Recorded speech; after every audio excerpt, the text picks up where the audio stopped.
बंदी छोड़ सतगुरु रामपाल जी परमेश्वर जी की जय हो।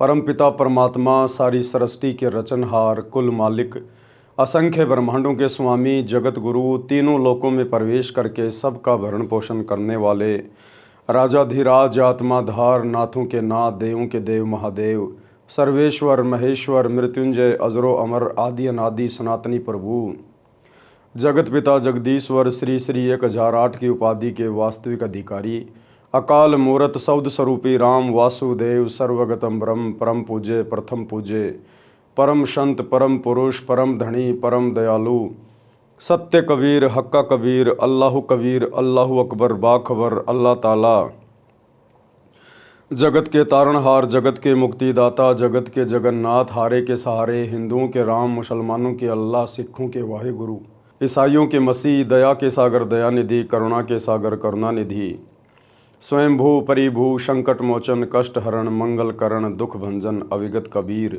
निर्विकार निर्विषम परमात्मा अलय अलेख सतगुरु आदि अनादि सतगुरु असली मर्यादा पुरुषोत्तम असली राम असली कृष्ण असली घनश्याम असली मुरारी राजाओं के राजा महाराजाओं के महाराजा शहंशाहों के शहंशाह सम्राटों के सम्राट भगवानों के भगवान अल्लाहों के अल्लाह प्रभुओं के प्रभु मसीहाओं के मसीह सच्चे वाहिगुरु बाबाओं के बाबा पीरों के पीर सेठों के सेठ जगत सेठ सावड़सा सेठ सर्वगुण संपन्न अनंत कोटि कलाओं के स्वामी अनंत कोटि ब्रह्मांडों के नायक योगियों में महायोगी ध्यानियों में महाध्यानी सिद्धों में परम सिद्ध ज्ञानियों में तत्व ज्ञानी ब्रह्म ज्ञानी महाज्ञानी परम ज्ञानी सर्वश्रेष्ठ ज्ञानी विज्ञानी युवा कबीर समृत कबीर असंवाद अमित ओजा सच्चे रहनुमा करीम अल्लाह सुभान अल्लाह दुनिया के अंतिम पैगंबर 8 सितंबर 1951 से गांव धनाना जिला सोनीपत हरियाणा भारतवर्ष की पावन भूमि पे प्रकट रियल कल्कि भगवान श्री नारायण साकार हरि श्री बाबा साहेब नूर अनंत परमात्मा संत शिरोमणि सतगुरु रामपाल जी परमेश्वर जी के चरण कमल में साध संगति से जुड़े हुए देश विदेश से आप और हम सभी सत्सेवक भाई बहनों का अनंत कोटि दंडवत प्रणाम।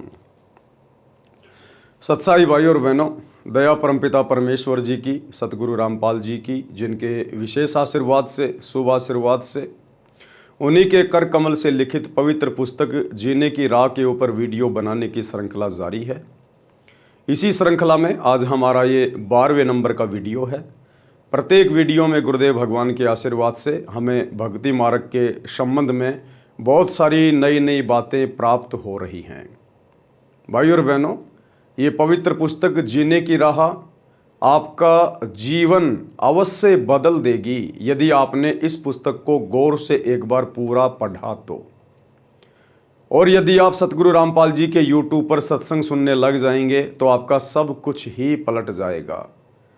आपको वास्तव में इस बात का पता चलेगा कि मेरा जन्म क्यों हुआ है, ये मनुष्य योनि स्त्री या पुरुष की मुझे क्यों प्राप्त हुई है। यदि मैं इस मनुष्य शरीर को बच्चे पैदा करके उनका पालन पोषण करके और अंत में मर जाता हूँ तो यह कार्य तो अन्य योनियों में पशु पक्षी भी कर रहे हैं, फिर भला मेरे में और पशु पक्षियों के जीवन में क्या अंतर रह गया। यदि परमात्मा ने मुझे अन्य योनियों से सर्वश्रेष्ठ स्त्री या पुरुष का ये मनुष्य शरीर प्रदान किया है तो अवश्य इसका कार्य भी कुछ विशेष है जिसको मैं अभी जानता नहीं हूँ। ये जानकारी आपको सतगुरु की पवित्र पुस्तकें पढ़ने से या फिर YouTube पर उनके सत्संग सुनने से ही प्राप्त होगी। तो आप जी से प्रार्थना करेंगे, यदि आपने अभी तक जीने की राह पुस्तक पर बन रहे वीडियो को शुरू से देखना प्रारंभ नहीं किया है तो पार्ट नंबर 1 से देखना ज़रूर शुरू करें, क्योंकि पार्ट नंबर 1 इसकी भूमिका है और भूमिका को अच्छे से देखे बिना पढ़े बिना आगे का वीडियो समझना थोड़ा मुश्किल है। तो आज के वीडियो में हम शुरू करेंगे पार्ट नंबर 12। पिछले वीडियो में गुरुदेव भगवान ने हमें बताया कि किस प्रकार से संतों के सत्संगों ने संत की शरण में जाने से परिवार जो बर्बादी के कगार पे थे, विनाश के मुहाने पे थे, आज वो संत परिवार बन चुके हैं, ऋषि परिवार बन चुके हैं। उनका घर परमेश्वर ने स्वर्ग बना दिया है जिनका घर नरक बना हुआ था।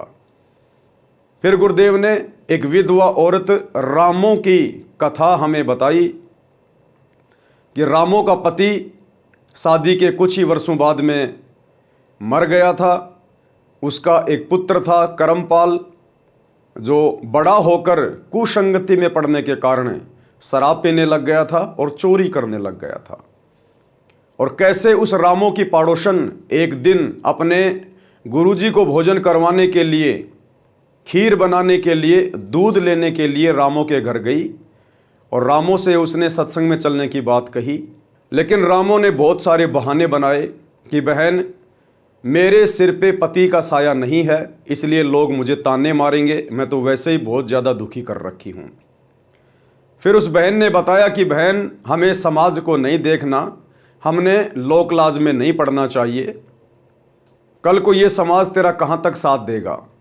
कल को शरीर छूटेगा, 84 लाख योनियों में जाएगी, ये समाज तेरा कहाँ तक साथ देगा? आपने सत्संग में जरूर चलना चाहिए, गुरुजी की शरण ग्रहण कीजिए। संतों की शरण में आने से जीवन बदल जाता है। यदि बच्चों के बुरे संस्कार होते हैं तो संतों के आशीर्वाद से उनके संस्कार भी चेंज हो जाते हैं। हो सकता है तेरा बेटा भी सुधर जाए यदि गुरुजी का आशीर्वाद मिल जाए तो। और बहन को बहुत अच्छी प्रकार से समझाया कि जिस प्रकार मीराबाई ने समाज से संघर्ष किया। मीराबाई राजपूत समाज से थी और आज से 500 साढ़े 500 वर्ष पहले राजपूत समाज अपनी बहन बेटियों को घर से बाहर नहीं निकलने दिया करते थे, पर्दे में रखा करते थे।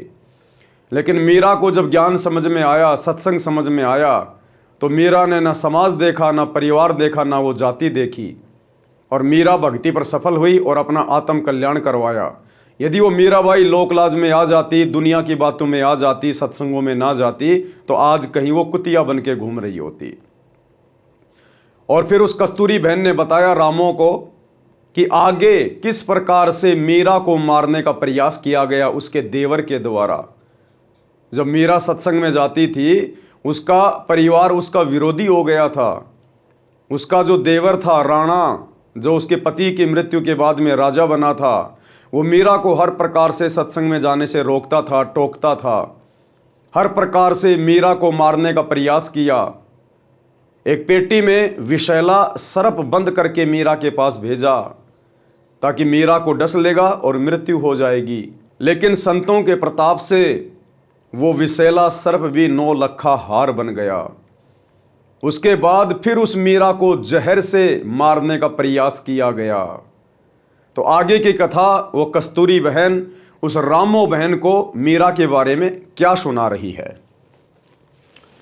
मीराबाई को विष से मारने की व्यर्थ कोशिश, यानी फिर उस राणा ने, मीराबाई के देवर ने, जब मीराबाई ने सत्संग में जाना नहीं छोड़ा कि भाड़ में जाओ समाज, भाड़ में जाओ ये जाति, आज यदि संतों के शरण में जाकर मैंने अपना आत्म कल्याण नहीं करवाया, इस मनुष्य शरीर से यदि मैंने भक्ति नहीं की, तो अगला जन्म मेरा 84 लाख योनियों में होगा, तब ये समाज मेरे क्या काम आएगा।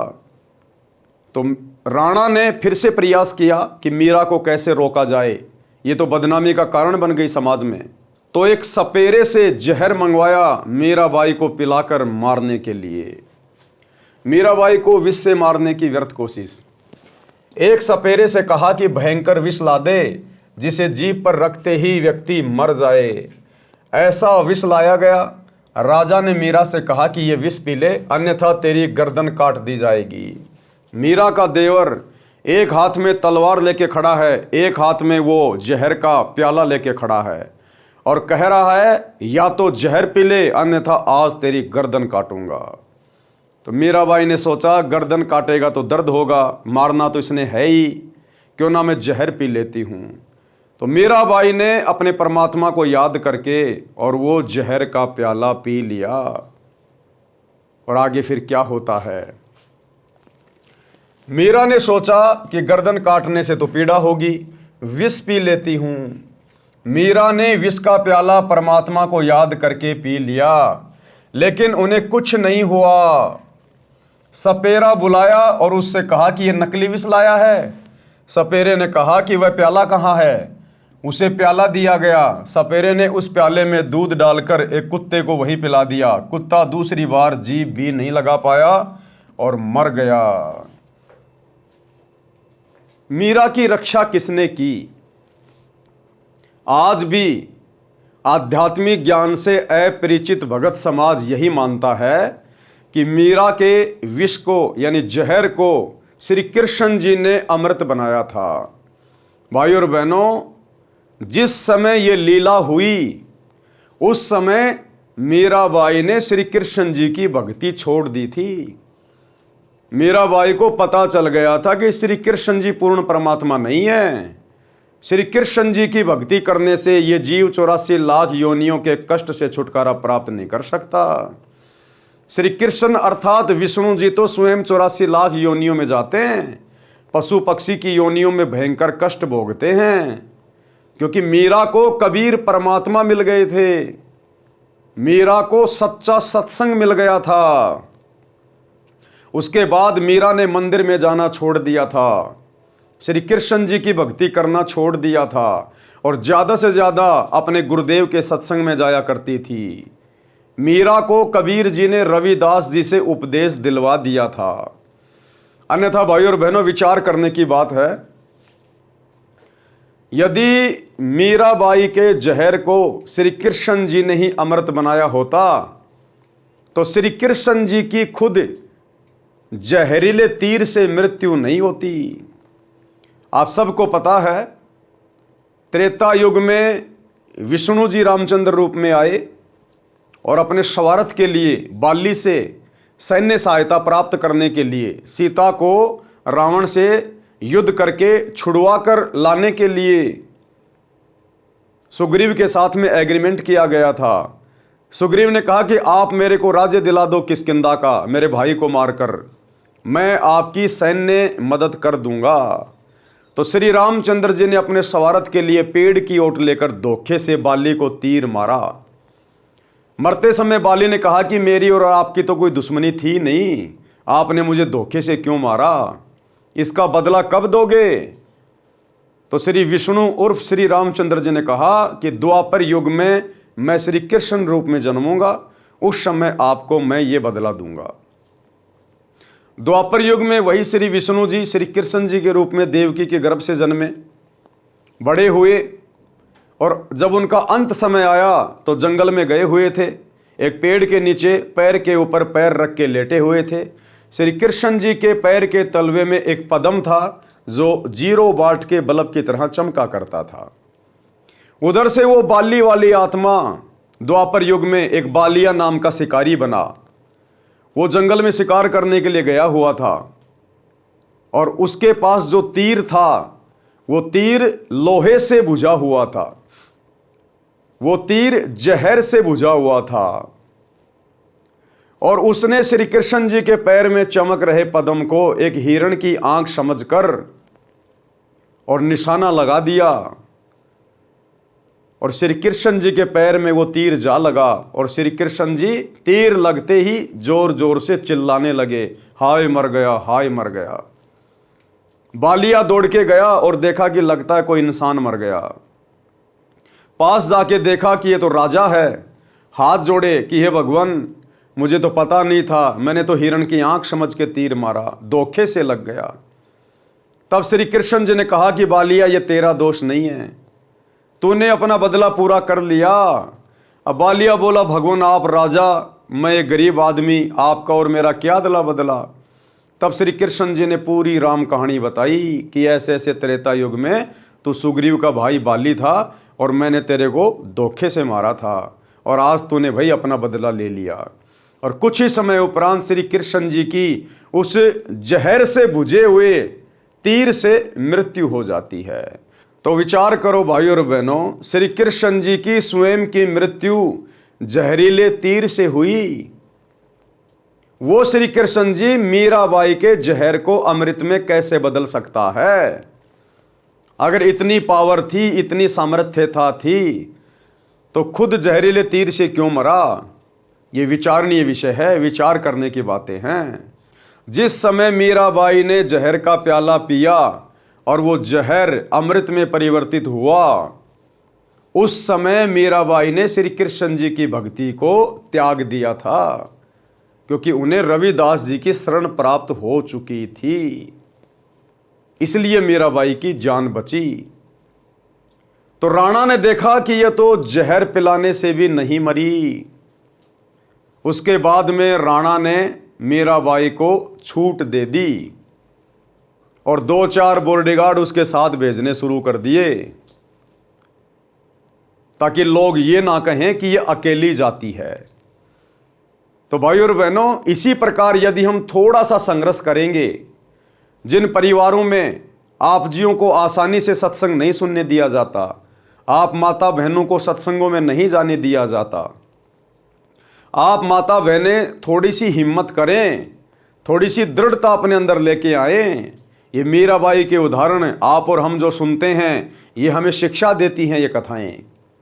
आज यदि आपने परिवार की लोकलाज में आकर, अपने पति या ससुर के दबाव में आकर, यदि आज आपने संत की शरण ग्रहण नहीं की, जो कि पृथ्वी पे आए हुए हैं, अगले जन्म में 84 लाख योनियों में डेरा होगा।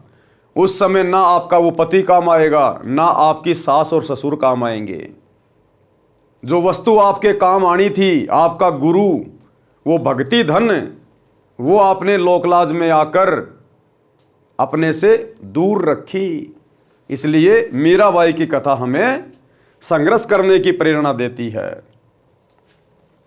राजा ने देख लिया कि यह किसी तरह मरने वाली नहीं है, तब उसको मंदिर में जाने से नहीं रोका। अंत में राणा को सरेंडर करना पड़ा, यानी भगत की दृढ़ता के सामने उसने संघर्ष किया। जब मीराबाई 550 साल पहले संघर्ष कर सकती है, तो आजकल तो सरकार ने माता बहनों को बहुत सारे अधिकार दे रखे हैं। आज माता बहनें संघर्ष क्यों नहीं कर सकती? लेकिन संघर्ष उस समय करेंगी जब थोड़े बहुत गुरुदेव के सत्संग सुनना शुरू करेंगी, जब उन्हें अपने आत्म कल्याण की चिंता होगी कि भक्ति करना कितना अनिवार्य है, चाहे स्त्री हो चाहे पुरुष हो। आज अगर भक्ति नहीं की तो ये पति, ये कार, ये कोठी, ये इज्जत, ये जायदाद सब यहीं की धरी रह जाएगी। अगले जन्म में मैं कुतिया बन के घूमूंगी, तब मेरा पति मेरा कोई बचाव नहीं करेगा। तो जब हम गुरुदेव के सत्संग सुनेंगे, पुस्तकें पढ़ेंगे, हमारे अंदर भक्ति की प्रेरणा उठेगी, और फिर यदि कोई समस्या आती है घर परिवार में, तभी तो हम संघर्ष करेंगे। तो सबके घर में मोबाइल है, दिन भर में फालतू के शॉर्ट वीडियो, रील वगैरह देखते हो, दुनिया भर के फालतू के अश्लील वीडियो देखते रहते हो। थोड़ा थोड़ा कोशिश करो, गुरुदेव के यूट्यूब पर सत्संग सुनो। राजा ने देख लिया कि यह किसी तरह मरने वाली नहीं है, तब उसको मंदिर में जाने से नहीं रोका। उसके साथ कई नौकरानी तथा पुरुष रक्षक भी भेजने लगा कि लोग ये नहीं कहेंगे कि आवारागर्दी में जाती है। मीराबाई को सतगुरु की शरण मिलना, फिर वो कस्तूरी बहन जो खीर के लिए दूध लाने गई थी रामो बहन के पास में, अब वो रामो बहन को फिर आगे बता रही है कि किस प्रकार से मीराबाई को सतगुरु ने अपनी शरण में लिया। जिस श्री कृष्ण जी के मंदिर में मीराबाई पूजा करने जाती थी, उसके रास्ते में एक छोटा बगीचा था, उसमें कुछ घनी छाया वाले वृक्ष भी थे। उस बगीचे में परमेश्वर कबीर जी तथा संत रविदास जी सत्संग कर रहे थे। सुबह के लगभग 10 बजे का समय था। मीरा जी ने देखा कि यहाँ परमात्मा की चर्चा या कथा चल रही है। कुछ देर सुनकर चलते हैं। परमेश्वर कबीर जी ने सत्संग में संक्षिप्त सृष्टि रचना का ज्ञान सुनाया। कहा कि श्री कृष्ण जी यानी श्री विष्णु जी से ऊपर अन्य सर्वशक्तिमान परमात्मा है। जन्म मरण समाप्त नहीं हुआ तो भक्ति करना न करना एक समान है। जन्म मरण तो श्री कृष्ण जी अर्थात श्री विष्णु जी का भी समाप्त नहीं है, उनके पुजारियों का कैसे होगा? जैसे हिंदू संत जन कहते हैं कि गीता का ज्ञान श्री कृष्ण अर्थात श्री विष्णु जी ने अर्जुन को बताया। गीता ज्ञान दाता गीता अध्याय 2 श्लोक 12, अध्याय 4 श्लोक 5, अध्याय 10 श्लोक 2 में स्पष्ट कर रहा है कि हे अर्जुन, तेरे और मेरे बहुत जन्म हो चुके हैं, तू नहीं जानता, मैं जानता हूँ। इससे स्वयं सिद्ध है कि श्री कृष्ण जी का भी जन्म मरण समाप्त नहीं है, यह अविनाशी नहीं है। इसलिए गीता अध्याय 18 श्लोक 62 में गीता बोलने वाले ने कहा है कि हे भारत, तू सर्वभाव से उस परमेश्वर की शरण में जा, तू सर्वभाव से उस परमेश्वर की शरण में जा। उस परमेश्वर की कृपा से ही तू सनातन परम धाम को तथा परम शांति को प्राप्त होगा। गीता बोलने वाला भगवान अर्जुन को कह रहा है अध्याय 18 श्लोक 62 में कि हे भारत, तू सर्वभाव से उस परमेश्वर की शरण में जा जिसकी शरण में जाने से तू परम शांति को और सनातन परम धाम को प्राप्त होगा। यानी गीता बोलने वाले भगवान ने अपनी भक्ति को कैंसिल कर दिया कि मेरी भक्ति करने से जन्म मरण का रोग नहीं कटेगा, मेरी भक्ति करने से तुझे वो परम सनातन धाम जहाँ जाने के बाद वापस जन्म मरण में नहीं आना होता, तुझे वो प्राप्त नहीं हो सकता। मेरी भक्ति करते रहने से तेरे को परम शांति नहीं मिल सकती। अगर दुनिया ये सोचती है कि श्री कृष्ण जी ने गीता जी का ज्ञान कहा है, तो श्री कृष्ण जी ने अपनी खुद की भक्ति को रिजेक्ट कर दिया कि अर्जुन, मेरी भक्ति से तुझे कुछ नहीं मिलने वाला। उस परमेश्वर की शरण में जा, और उस परमेश्वर की शरण में गीता अध्याय 4 श्लोक 34 में कहा है कि वो तत्वदर्शी संत बताएगा वो परमेश्वर कौन है, परमात्मा कौन है, उसकी भक्ति क्या है, वो कैसे मिलेगा। और भाई वो तत्वदर्शी संत वर्तमान में धरती पर सतगुरु रामपाल जी के रूप में प्रकट है, जो उस समय श्री कृष्ण जी को भी नहीं मिला। आज आप और हमारा सौभाग्य परमात्मा धरती पे प्रकट है। परमेश्वर कबीर जी के मुख कमल से ये वचन सुनकर परमात्मा के लिए भटक रही आत्मा को नई रोशनी मिली। यानी मीराबाई को एकदम से झटका लगा, अरे मीराबाई तो मोक्ष के लिए भक्ति कर रही थी, और जब संतों के सत्संग में सुना कि श्री कृष्ण जी का भी जन्म मरण है, ये उनके भक्तों का कहां से जन्म मरण समाप्त कर देंगे, तो मीरा को बड़ा झटका सा लगा। सत्संग के उपरांत मीराबाई जी ने प्रश्न किया कि हे महात्मा जी, आपकी आज्ञा हो तो शंका का समाधान करवाऊं। कबीर जी ने कहा कि प्रश्न करो बहन जी। प्रश्न, हे महात्मा जी, आज तक मैंने किसी से नहीं सुना कि श्री कृष्ण जी से ऊपर भी कोई परमात्मा है। आज आपके मुख से सुनकर मैं दोराहे पर खड़ी हो गई हूं। मैं मानती हूं कि संत झूठ नहीं बोलते। परमेश्वर कबीर जी ने कहा कि आपके धार्मिक अज्ञानी गुरुओं का दोष है, जिन्हें स्वयं ज्ञान नहीं कि आपके सदग्रंथ क्या ज्ञान बताते हैं। देवी पुराण के 3 स्कंद में श्री विष्णु जी स्वयं स्वीकारते हैं कि मैं विष्णु, ब्रह्मा तथा शंकर नाशवान हैं। हमारा आविर्भाव यानी जन्म तथा तिरोभाव यानी मृत्यु होता रहता है। मीराबाई बोली कि हे महाराज जी, भगवान श्री कृष्ण मुझे साक्षात दर्शन देते हैं, मैं उनसे संवाद करती हूँ। कबीर जी ने कहा कि हे मीराबाई जी, आप एक काम करो, भगवान श्री कृष्ण जी से ही पूछ लेना कि आपसे ऊपर भी कोई मालिक है। वे देवता हैं, कभी झूठ नहीं बोलेंगे। मीराबाई को लगा कि वह पागल हो जाएगी यदि श्री कृष्ण जी से भी ऊपर कोई परमात्मा है तो। रात्रि में मीरा जी ने भगवान श्री कृष्ण जी का आह्वान किया। त्रिलोकीनाथ प्रकट हुए। मीरा ने अपनी शंका के समाधान के लिए निवेदन किया कि हे प्रभु, क्या आपसे ऊपर भी कोई परमात्मा है? एक संत ने सत्संग में बताया है, श्री कृष्ण जी ने कहा कि मीरा, परमात्मा तो है परंतु वह किसी को दर्शन नहीं देता। हमने बहुत समाधि व साधना करके देख ली है, क्योंकि ये भी आत्माएं हैं। ब्रह्मा विष्णु महेश भी आत्मा है, परमात्मा नहीं है। इनको भी परमात्मा की चाहत है, और इन्होंने भी बहुत बार समाधि लगा लगा के ध्यान साधना कर करके कोशिश की, लेकिन इनको तत्वदर्शी संत प्राप्त नहीं हैं। और जिस विधि से परमात्मा मिलता है उनके दर्शन होते हैं, उस विधि के अलावा आप चाहे कितना ही प्रयास कर लो, कितनी कठिन साधना या तप कर लो, परमात्मा नहीं मिल सकता। तो श्री कृष्ण जी ने कहा कि परमात्मा तो है हमारे से ऊपर, लेकिन हमने बहुत प्रयास कर लिया, उसने दर्शन नहीं दिए। हमने बहुत समाधि व साधना करके देख ली है। मीराबाई जी ने सत्संग में परमात्मा कबीर जी से यह भी सुना था कि उस पूर्ण परमात्मा को मैं प्रत्यक्ष दिखाऊंगा, सत्य साधना करके उसके पास सतलोक में भेज दूंगा। मीराबाई ने श्री कृष्ण जी से फिर प्रश्न किया कि क्या आप जीव का जन्म मरण समाप्त कर सकते हो? श्री कृष्ण जी ने कहा कि यह संभव नहीं। कबीर जी ने कहा था कि मेरे पास ऐसा भक्ति मंत्र है जिसे जन्म मरण सदा के लिए समाप्त हो जाता है, वह परम धाम प्राप्त होता है, जिसके विषय में गीता अध्याय 15 श्लोक 4 में कहा है कि तत्व ज्ञान तथा तत्वदर्शी संत की प्राप्ति के पश्चात परमात्मा के उस परम पद की खोज करनी चाहिए जहां जाने के पश्चात साधक फिर लौटकर संसार में कभी नहीं आते। उसी एक परमात्मा की भक्ति करो।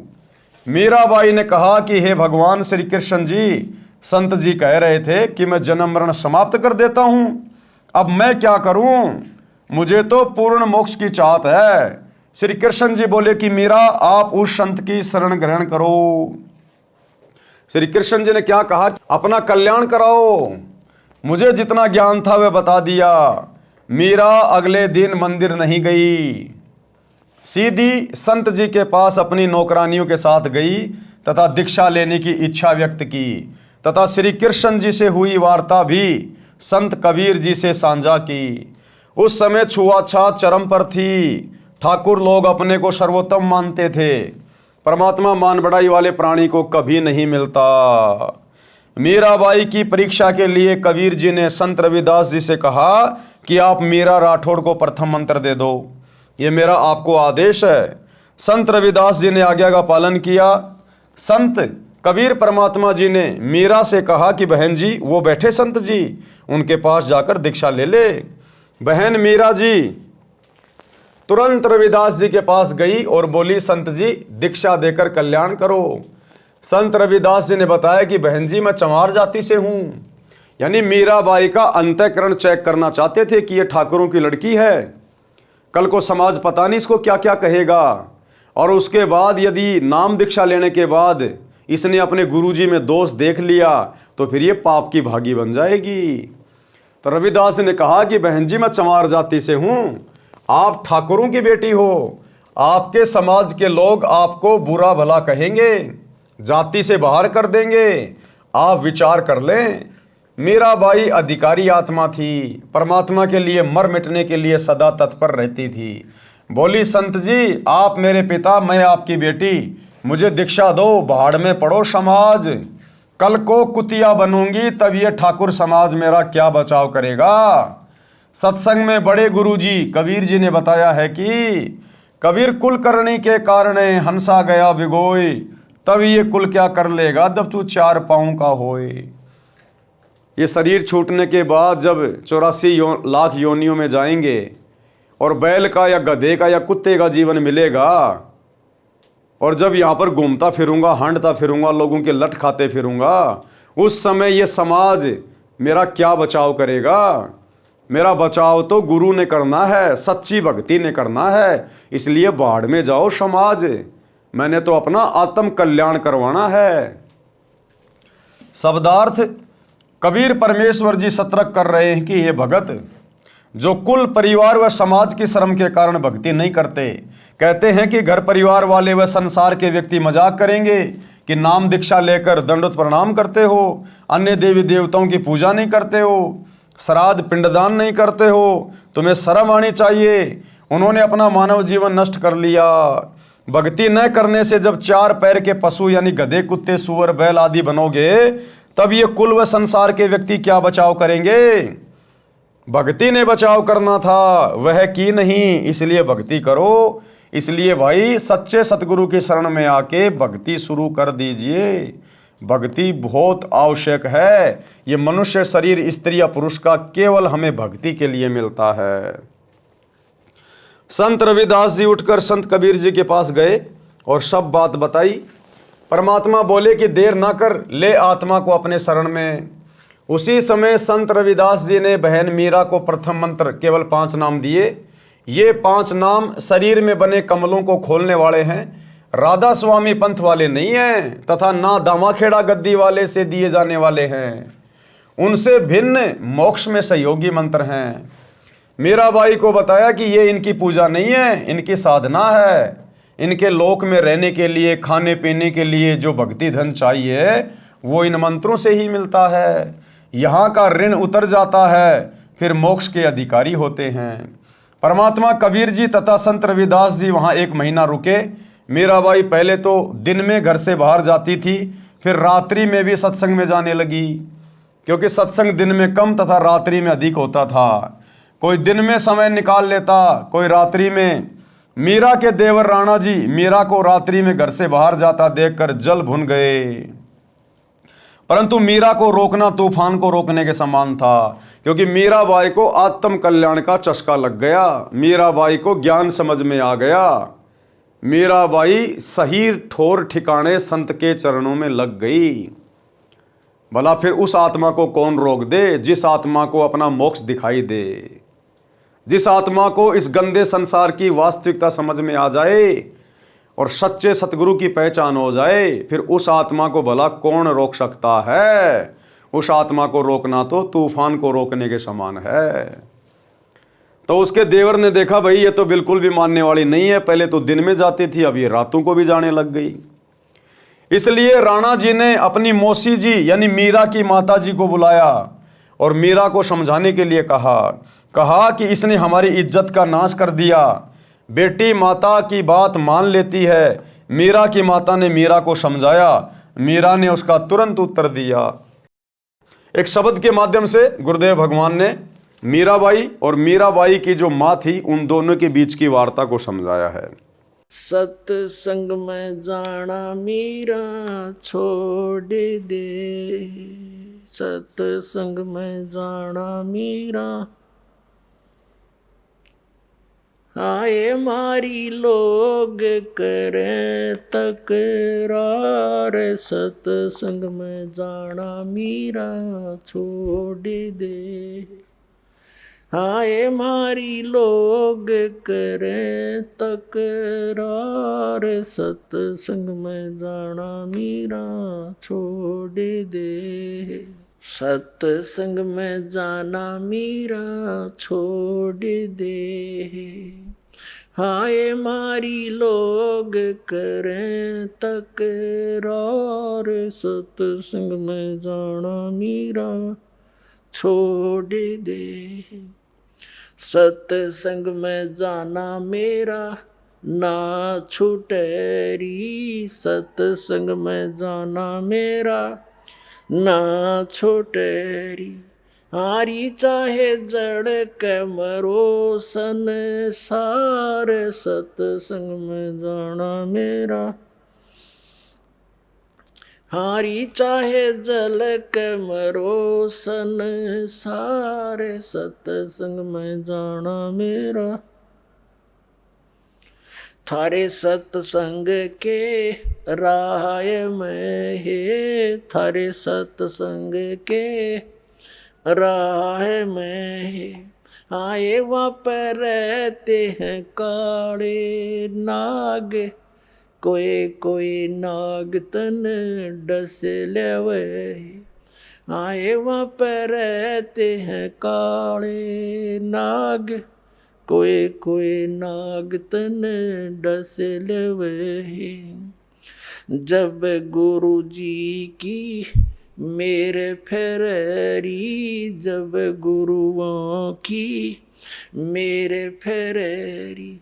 आरी व तो सरप गंडे वे बने जाव, सत्संग में जाना मेरा ना छूटेरी। हारी व तो सरप गंडे वे बने जाव, सत्संग में जाना मेरा। सत्संग में जाना मीरा छोड़ दे, सत्संग में जाना मीरा छोड़ दे। आए मारी लोग करें तकरार, सत्संग में जाना मीरा छोड़ दे। सत्संग में जाना मेरा ना छूटेरी, सत्संग में जाना मेरा ना छूटेरी। हारी चाहे जड़ के मरो संसार, सत्संग में जाना मेरा। थारे सत्संग के राह में है। वह माता डराना चाहती है बेटी को, तुम्हारे सत्संग के राह में आए वहाँ पर रहते हैं बब्बर शेर, कोई कोई शेर तन खा लेवे, कोई कोई शेर तन खा लेवे। जब गुरु जी की मेहर होवेरी, जब सतगुरु जी की मेहर होवेरी, हारी वो तो शेरों के गिदड़ बने जावे, सत्संग में जाना मेरा ना छुटेरी। हारी व तो शेरों के गिदड़ बने जावे, सत्संग में जाना मेरा ना छुटेरी। तुम थारे सत्संग के बीच में है, थारे सत्संग के बीच में, हाँ ये वहाँ पर रहते हैं साधु संत, कोई कोई संत तन ले रमे। हाँ ये वहाँ पर रहते हैं साधु संत, कोई कोई संत तन ले रमे। तेरे री मन में माता पाप हैरी, तेरे री मन में माता पाप हैरी, वो संत मेरे माँ बाप हैरी, वो संत मेरे माँ बाप हैरी। हारी व तो कर देंगे बेड़ा पार, सत्संग में जाना मेरा ना छुटेरी। हारी वे तो कर देंगे बेड़ा पार, सत्संग में जाना मेरा ना छुटेरी। सत्संग में जाना मेरा छोड़ दे, सत्संग में जाना मेरा छोड़ दे।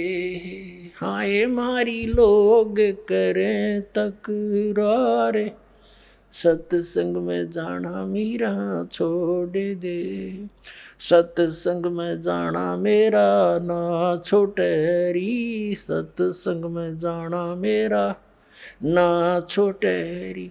हारी चाहे जड़ के मरो संसार, सत्संग में जाना मेरा ना छूटेरी। वो तो जात चमार है, वो तो जात चमार है, इसमें हमारी आर है, इसमें हमारी आर है। तेरे री लिख माता चमार हैरी, तेरे लिख माता चमार हैरी। मेरा सिरजन और हैरी, मेरा सिरजन और हैरी। हारी व तो मीरा के गुरु रविदास, सत्संग में जाना मेरा ना छुटेरी। हारी व तो मीरा के गुरु रविदास, सत्संग में जाना मेरा ना छुटेरी। शब्दार्थ।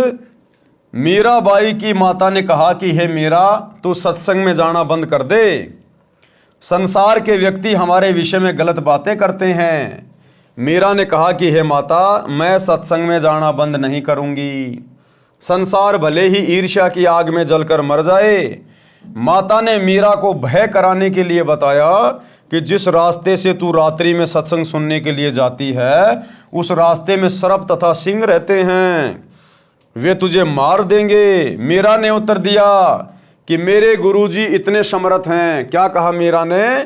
कि मेरे गुरुजी इतने समर्थ हैं, वे कृपया करेंगे तो शेर भी गीदड़ की तरह व्यवहार करेंगे, गीदड़ की तरह। और सर्प ऐसे निष्क्रिय हो जाएंगे जैसे गंडेवे प्राणी होते हैं, जो सर्प जैसे आकार के होते हैं परंतु 6 या 8 इंच के लंबे और आधा इंच गोलाई के मोटे होते हैं, वे डसते नहीं हैं। मीरा की माता ने फिर कहा कि सत्संग सुनने वाले स्थान पर कुछ युवा भगत पुरुष भी रहते हैं, कोई तेरे को कहीं ले जाएगा और गलत कार्य करेगा। मीरा ने उत्तर दिया कि हे माता, आपके मन में दोष है, इसलिए आपके मन में ऐसे विचार आए हैं। हे माता, वे संत व भगत तो मेरे माता पिता के समान हैं, वे ऐसा गलत कार्य नहीं करते। मीरा की माता ने छुआछात के कारण मीरा को रोकना चाहा और कहा कि हे मीरा, तेरा गुरु रविदास तो अनुसूचित जाति का चमार है, इससे हम राजपूतों की बेइज्जती हो रही है। सत्संग में जाना बंद कर दे। मीरा ने कहा कि हे माता, आपके विचार से मेरे गुरुजी अनुसूचित जाति के चमार हैं। मेरे लिए तो मेरे परमात्मा हैं, मैं उनकी बेटी, वे मेरे पिता हैं। सत्संग में जाना बंद नहीं होगा।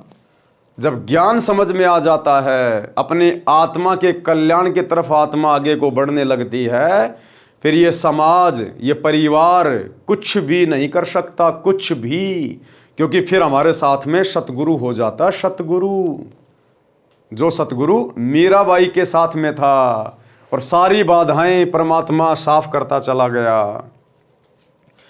अब ये सारी की सारी जो कथा है वो कस्तूरी बहन उस रामो बहन को बता रही है, जिस रामो बहन का पति युवा अवस्था में मर गया था, जिसका एक लड़का था जो बड़ा होकर चोरी करने लग गया, शराब पीने लग गया, बेचारी दुखी रहती थी। तो वो कस्तूरी बहन जब उसके पास दूध लेने गई तो उसको सारी बातें बता रही थी। ये कथा सुनकर राम प्यारी यानी रामो की आंखें सी खुल गई। अगले दिन कस्तूरी के साथ सत्संग में गई और एक सत्संग सुनते ही दीक्षा ले ली। फिर एक दिन के भोजन की सेवा मांगी। सब परिवारों ने कहा कि बहन, हम अपनी सेवा नहीं छोड़ सकते, क्योंकि उनके गुरुजी आए हुए थे महीने 2 महीने के लिए, सभी का नंबर बंधा हुआ था गुरुजी को भोजन करवाने का। तो राम प्यारी बहन ने कहा कि मैं भी गुरुजी को भोजन कराऊंगी, मुझे भी कोई एक दिन का नंबर दे दे। लेकिन सेवा कौन छोड़े, कोई सेवा छोड़ने को तैयार नहीं था। अंत में वो कस्तूरी बहन जो रामो बहन से दूध लेके गई थी, उसने कहा बहन कि कल मेरा नंबर है, तो कल सुबह का भोजन तो मैं दे दूंगी और शाम का भोजन तू करवा देना, अपन आपस में बांट लेंगे। सब परिवारों ने कहा कि बहन, हम अपनी सेवा नहीं छोड़ सकते, गुरुजी अगली बार आएंगे तब तेरी बारी लगवा देंगे। भगतमती रामो को तो पल की भी चैन नहीं थी, रोने जैसा चेहरा कर लिया। उसी समय कस्तूरी बोली कि बहन, आगे जब मेरी बारी आएगी तो सुबह का भोजन मैं करा दूंगी और रात्रि का भोजन आप करा देना। रामो की खुशी का ठिकाना नहीं रहा, कहीं कहीं पैर टिके। बारी आने पर रात्रि को भोजन तैयार किया। खीर, हलवा, सब्जी, मांडे, पतली पतली रोटी, फुलके बनाए। परंतु लीला सतगुरु की, क्योंकि परमात्मा तो अंतर्यामी है ना। संत शरण में आने से आई टले बला, जय मस्तक में सूली हो, कांटे में टल जा। परमात्मा को तो दिखाई दे रहा था ना कि वो किस दुख से दुखी है। उसका इकलौता बेटा बिगड़ गया है और अब उसका इकलौता बेटा बिल्कुल मौत के मुहाने पे है, मौत के मुहाने पे। क्योंकि जिस रात्रि रामोबाई ने अपने गुरुजी को भोजन करवाना था, उसी रात्रि रामोबाई के लड़के ने अपने दोस्तों के साथ राजा के महल में रानियों के गहने चोरी करने के लिए जाना था और उस दिन वो पकड़ा जाना था और उसको फांसी की सजा टूटनी थी, सूली की सजा। लेकिन रामो बहन के सत्संग में जाने से परमात्मा ने उसके परिवार की भी रक्षा की, उसके परिवार की भी रक्षा। इसलिए सच्चे सतगुरु के सत्संगों की, उनकी शरण की आवश्यकता पड़ती है। कैसे किया मालिक ने। परंतु लीला सतगुरु की, रामो को तेज बुखार हो गया, शरीर अंगार की तरह जलने लगा, एक कदम भी चलने की हिम्मत नहीं रही। उसी समय रामो का लड़का आ गया। बहन रामो ने कहा कि बेटा, आज मेरा एक काम कर दे, तेरा जिंदगी भर एहसान नहीं भूलूंगी। बेटा, मैंने गुरु बनाया है, आज रात्रि का भंडारा तेरी ताई भगतमती कस्तूरी की बारी से मांग कर लिया है। बेटा देख, मेरे को तेज बुखार हो गया है, बदन आग की तरह जल रहा है, चलने की हिम्मत नहीं है।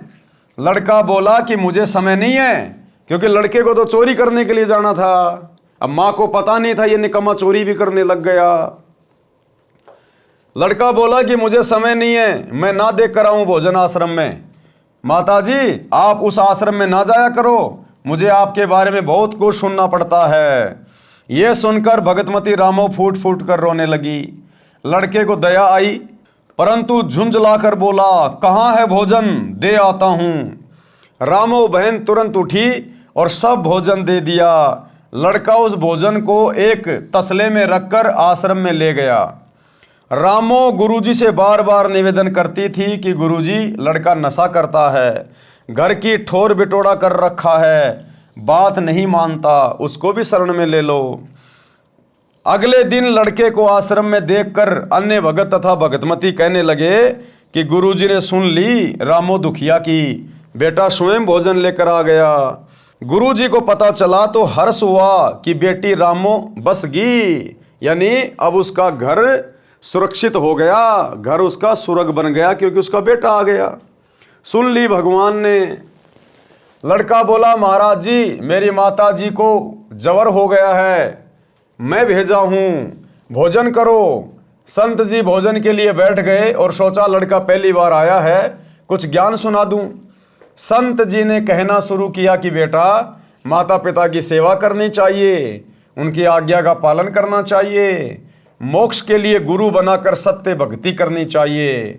नशे ने तो बड़े बड़े घर उजाड़ दिए। लड़का तो जला भुना बैठा था, उसे तो पल पल की देरी महसूस हो रही थी क्योंकि उस रात्रि में उसने अपने साथी चोरों के साथ राजा के घर में चोरी करने जाना था। रात्रि के 12 बजे नगर से बाहर मंदिर में इकट्ठा होकर चोरी करने जाना था। उनकी कल्पना थी कि रानियों के महंगे महंगे हार होते हैं, वे चुरा कर लाएंगे, माला माल हो जाएंगे। इसलिए लड़का संत जी से बोला कि बाबा जी जल्दी भोजन खा ले, मुझे शिक्षा की आवश्यकता नहीं है। संत जी को अच्छा सा नहीं लगा। मन में विचार किया कि रामो वास्तव में दुखी है इस शैतान से। खाना खाते ही बिना बर्तन धोए बर्तन उठाकर चल पड़ा नगर की ओर। आधे रास्ते से अधिक तय करने के पश्चात उसके पैर में मोटी सूल कीकर का कांटा लग गई। पैर में बहुत पीड़ा हुई, चलने में भी कठिनाई हुई। जैसे तैसे घर आया, आंगन में बर्तन पटक कर लगा अपनी माता को उलाने देने। आज ही तेरे गुरुजी के दर्शन किए, आज ही मेरे भाग फूट गए, मेरे पैर में कांटा लग गया, मैं चलने लायक भी नहीं रहा। क्योंकि उसको तो दुख हो रहा था ना कि तेरे यार दोस्त तो आज रानियों के महंगे महंगे गहने चुरा के लाएंगे, वो तो माला माल हो जाएंगे, तेरे पैर में कांटा चुभ गया, तू जान नहीं पाएगा। तो वो सोच रहा था मुझे बहुत बड़ा नुकसान हो गया। बोला मैं तो आज ही गया था तेरी गुरुजी के आश्रम में, मेरे तो भाग फोड़ दिए उसने, और बता नहीं रहा कि मैं चोरी करने जा रहा था। आज के पश्चात आश्रम की ओर मुख करके भी ना सोऊं। रामो का बुखार हल्का हो चुका था। जल्दी से उठी और कांटा लगे पैर को धोया। उसके पैर तेल की गाद यानी तेल के नीचे जमा मैल को कपड़े से बांध दिया और सुबह कांटा निकलवाने की योजना बनाई। लड़का अपनी माता से बहुत लड़ा, ओछी मंदी बातें भी कही क्योंकि लड़के करमपाल को तो चोरी में शामिल न होने के कारण बड़ी हानि हुई लग रही थी। जैसे तैसे सुबह हुई, लड़के का कांटा निकलवा दिया। माता रामो घर के कार्य में लग गई। कुछ देर में एक बैंड बाजा बजता हुआ आया। अब रात को उसके दोस्त जो चोरी करने गए थे वो पकड़े गए और पकड़ने के बाद में उसको सूली की सजा सुना दी गई उन सबको। मंत्रियों ने कहा कि महाराज जी सोचिए कितने बड़े खूंखार चोर हैं, ये आम व्यक्तियों को, आम जनता को कहां बख्शेंगे जो राजा के महल में चोरी करने की हिम्मत दिखा रहे हैं। इनको तो कड़ी से कड़ी सजा मिलनी चाहिए। तो राजा ने कहा इनको सूली तोड़ दो इनको। उस समय सूली की सजा बहुत ही ज्यादा पीड़ादायक होती थी, मृत्युदंड होता था सूली की सजा। एक 5-6 फुट का भाला होता था, भाला ऊपर से बिल्कुल पहना, उसके ऊपर एक लकड़ी का एक वो चकड़ा होता था और जिसको सजा दी जाती थी, जिसको सूली तोड़ी जाती थी, उसको अच्छी तरीके से बांध के और उसकी गुदा के बल उसको वहां बैठा दिया जाता था। वो भाला उसकी गुदा द्वार से होकर धीरे धीरे धीरे धीरे उसकी खोपड़ी से निकलता था। तड़फ तड़फ के मौत होती थी। उसको कहते हैं सूली तोड़ना। तो उसकी माता ने सुबह उसका कांटा निकलवा दिया। वो अपने घर पे बैठा हुआ था। थोड़ी देर बाद देखा कि बैंड बाजे बज रहे हैं और वो बैंड बाजे विशेष आवाज में होते थे जब किसी को कोई सजा देनी होती थी। और सजा देने से पहले उन चोरों को, उन डकैतों को बैंड बाजे के साथ सैनिक पकड़कर पूरे गांव में घुमाते थे ताकि दूसरे लोगों को शिक्षा मिले कि चोरी करना कितना बड़ा जुर्म है, चोरी करेंगे तो हमें भी सूली की सजा तोड़ी जाएगी। तो उनसे कहलवाया जा रहा था कि भाई चोरी नहीं करनी चाहिए, चोरी करना बुरी बात है, और देखो हमने चोरी करी थी, आज शाम को हमें सूली की सजा दी जाएगी। अब वो बैंड बाजा बजता हुआ आ रहा था, लड़का बाहर निकला बैंड बाजे की आवाज सुनकर। नगर निवासियों को पता होता था कि इस प्रकार का साजबाज उस समय शहर में बजाया जाता है जब किसी को मौत की सजा दी जाती है। इसलिए प्रत्येक व्यक्ति अपने अपने घरों के बाहर खड़े हो जाते थे और जाना करते थे कि किसको किस कारण सूली तोड़ा जा रहा है। राजा के सिपाही उन चारों व्यक्तियों से कहलवा रहे थे कि अपना दोष बताओ। वे कह रहे थे कि हम राजा के घर में चोरी करने गए थे, हमने घोर अपराध किया है, आज शाम को हमें सूली पर चढ़ाया जाएगा। कोई सुनता हो तो कभी ऐसी गलती ना करना। करमपाल को अपने साथी चोरों को पहचानते देर नहीं लगी। अब वो करमपाल नाम का लड़का, रामो का बेटा, वो अपने साथियों को तुरंत पहचान गया और माजरा भी समझ गया। रामो बोली कि ठीक हुआ, और करना चोरी, तुम्हें यही सजा चाहिए थी, करके खाया नहीं जाता। रामो अपने घर में चली गई। करमपाल द्वार पर भयभीत स्थिति में डरा डरा सा खड़ा रहा। फिर घर में जाकर जोर जोर से रोने लगा। रामो ने देखा कि करमपाल क्यों रो रहा है। पूछा कि बेटा क्या हो गया, कांटा भी निकल गया, अब क्या दर्द हो रहा है। करमपाल उठा और अपनी माता के सीने से लिपट गया। बोला, माँ भला हो आपके गुरुजी का, जिसने तेरे बेटे की सूली की सजा कांटे में टाल दी। अब उस करमपाल के समझ में आई कि रात्रि में वो कांटा तेरे पैर में क्यों लगा था।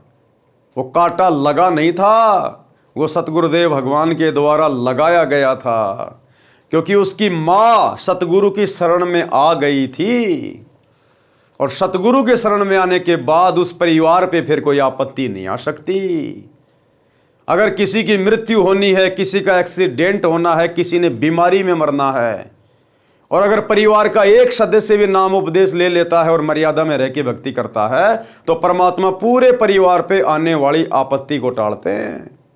तो अब उस करमपाल को समझ में आ गया और कहा कि माँ भला हो तेरे गुरुजी का, जो मेरे पैर में कांटा लग गया। भला हो आपके गुरुजी का, जिसने तेरे बेटे की सूली की सजा कांटे में टाल दी। माँ आज तेरा बेटा सूली चढ़ना था, माँ आप कैसे जीवित रहती। रामो बोली कि मेरा बेटा क्या चोर है, क्यों टूटती सूली, चोरों को सजा मिलती है। करमपाल बोला, हाँ माँ तेरा बेटा चोर था, आज के बाद कसम है माँ तेरी, कभी नशा नहीं करूंगा, आपके साथ सत्संग में चला करूंगा, आपके साथ घर के काम में हाथ बटाऊंगा, मैं अपनी जिंदगी में कभी माँ को कभी दुखी नहीं करूंगा। रामो बोली, रे निकम्मे चोरी भी करने लग गया था। लड़का बोला कि हाँ माँ पक्का चोर हो गया था, धन्य है आपके सतगुरु, धन्य है मेरी माँ जिसे ऐसे महापुरुष की शरण मिली। माँ आज ही चल मुझे दीक्षा दिला कर ला। रामो तुरंत लड़के को भगतमती कस्तूरी के पास लेकर गई, सब वृतांत बताया। कस्तूरी भी सब कार्य छोड़कर उनके साथ आश्रम में गई और गुरुजी का धन्यवाद किया, सब घटना को बताया, लड़के को नाम दिलाया। एक अन्य गांव के सत्संगी परिवार की लड़की से करमपाल का विवाह हो गया। पूरा परिवार सत्संग में आने लगा तथा सेवा करके सुखी जीवन जीने लगा।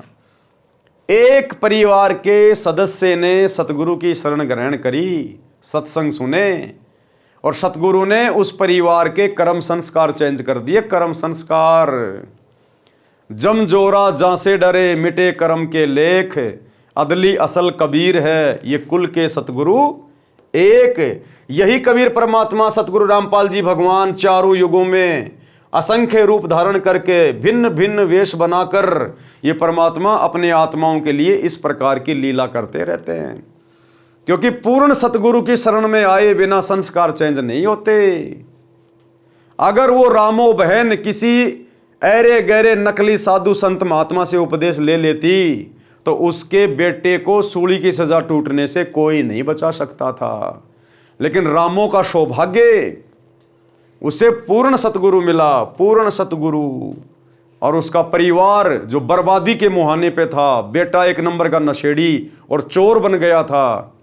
अब रामो तो अपने बेटे के ऊपर ही अपने दिन तोड़ रही थी कि बेटा बड़ा होगा, शादी करूंगी, बहू आएगी, पूरी जिंदगी मैंने दुख उठाया है, कम से कम बुढ़ापे में सुख भोगूंगी।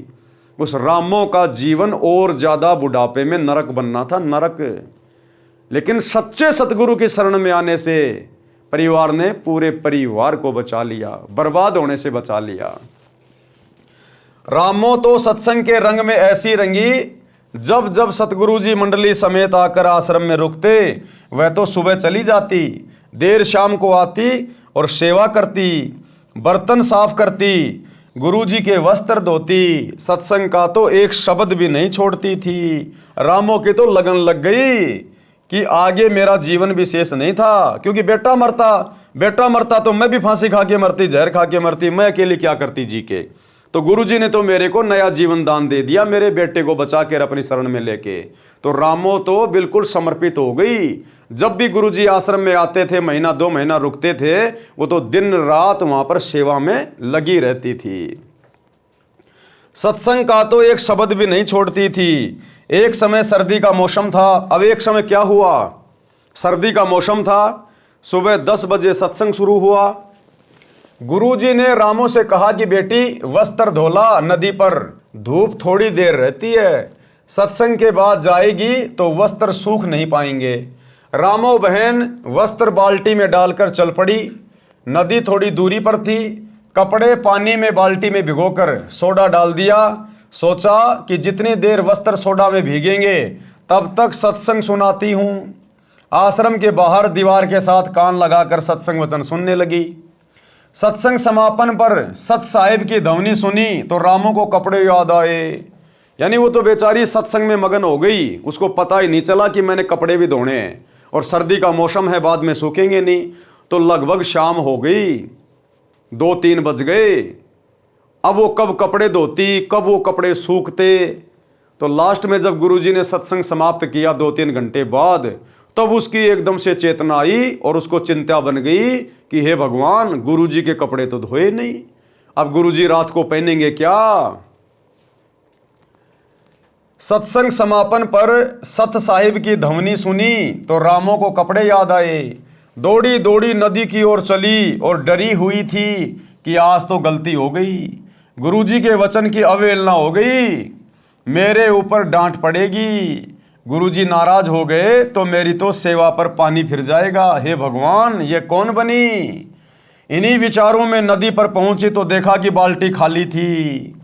अब सतगुरु ने उस रामो बहन का रूप बनाकर, उसकी सच्ची श्रद्धा देखकर, अगर वो बकवाद में समय टाइम पास करती, कहीं अपनी किसी सहेली से कोई फालतू की बातें कर रही होती, तो परमात्मा उसका रूप बनाकर कपड़े धोने नहीं जाते। लेकिन सतगुरु ने देखा कि इसकी सच्ची श्रद्धा है, ये सत्संग सुनना नहीं छोड़ना चाहती थी, सत्संग सुनने के लिए आश्रम की दीवार से कान लगा के बैठी हुई थी। तो सतगुरु तो अंतर्यामी होते हैं। सतगुरु उस रामो बहन का रूप बनाकर और एक रूप में कपड़े धोकर और सुखाकर भी आ गए थे। तो जब रामो बहन गई तो देखा कि बाल्टी में तो कपड़े है ही नहीं और कपड़े तो सारे सूखे हुए हैं। इन्हीं विचारों में नदी पर पहुंची तो देखा कि बाल्टी खाली थी और वस्त्र धोकर झाड़ियों पर सुखा रखे थे जो सूख चुके थे। रामो उन बहनों से बोली जो पहले से नदी पर अपने वस्त्र धो रही थी कि हे बहनों, ये वस्त्र आपने धोकर सुखाए हैं क्या। सब अन्य महिलाएं रामो की ओर देखने लगी।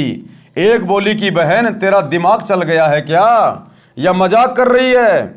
आप खुद ही तो कपड़े धो रही थी। बेसब्री होकर हमारे भी छींटे लग रहे थे, तेरे को टोका भी था कि धीरे धीरे कपड़े धो, तू खुद झाड़ियों पर सुखा कर गई थी, अब क्या भांग का नशा करके आई है। अब रामो को समझते देर नहीं लगी और रामो फूट फूट के रोने लगी। भाई और बहनों, धरती पर आज वही कबीर परमात्मा प्रकट है। पहले तो परमात्मा छुप छुप के लीला करते थे, किसी अन्य साधु संत महात्मा का रूप बना के लीला करते थे। आज ये सतगुरु स्वयं अपने ओरिजिनल सतलोक के रूप में धरती पे प्रकट हैं, ओरिजिनल फॉर्म में। यदि ऐसी हमारी सच्ची श्रद्धा होगी, सच्ची लगन होगी, तो परमात्मा ना जाने गुप्त रूप में आप और हमारे लिए क्या क्या कर देंगे। गुप्त रूप में सब काम सार दे, जो भी विपदा आने पड़े। रामो रोने लगी और सब कपड़े उठाकर बाल्टी में डालकर आश्रम की ओर चली। आश्रम में किसी सेवादार ने रामो को आश्रम के बाहर बैठे सत्संग सुनते देर तक देखा था।